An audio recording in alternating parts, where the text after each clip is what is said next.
Hi అండి. చేపల పులుసు ఎప్పుడూ ఒకేలా చేస్తున్నానని చెప్పి ఈసారి డిఫరెంట్‌గా ట్రై చేశానండి. నాకైతే చాలా బాగా కుదిరాయి. ఒకసారి నచ్చితే మాత్రం మీరు చూసి ఒక్కసారి ఈ విధంగా ట్రై చేసి ఎలా వచ్చిందో కామెంట్ బాక్స్‌లో కామెంట్ చేయండి. ముందుగా చేపలకైతే ఉప్పు, కారం, పసుపు వేసి మ్యాగ్నేట్ చేసుకొని పక్కన పెట్టుకున్నానండి.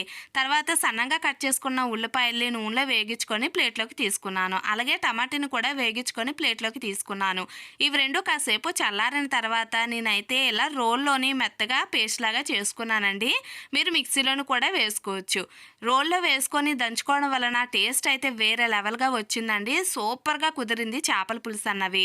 ఇవి ఒక్కసారి ఈ విధంగా ట్రై చేయండి. మీకు గ్యారంటీగా మీ ఇంట్లో వాళ్ళకి కూడా నచ్చుతాయి.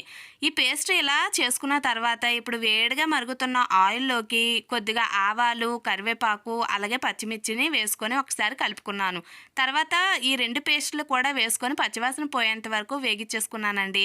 ఇందులోకి కొద్దిగా జీలకర్ర పొడి, అల్లం వెల్లుల్లి పేస్టు, అలాగే ఫిష్ ఫ్రై మసాలాను కూడా వేసుకొని వేగించుకున్నాను. తర్వాత చింతపండు రసాన్ని కూడా తగినంత వేసుకొని అందులోకి ఉప్పు, కారము తగినంత వేసేసుకున్నానండి. ఇప్పుడు చేపలు కూడా అందులో వేసేసుకొని కొద్దిగా కొత్తిమీరని వేసుకొని ఒక్కసారి కలిపేసుకొని మూత పెట్టి ఒక మరిగించుకున్నానండి. మరిగేటప్పుడు మాత్రం సూపర్‌గా వచ్చిందండి స్మెల్లు. ఆ స్మెల్‌కే కడుపు నిండిపోయిందండి. వేడి వేడి అన్నంలో వేసుకొని తిన్నానండి. సూపర్‌గా వచ్చాయి. నచ్చితే లైక్ చేయండి.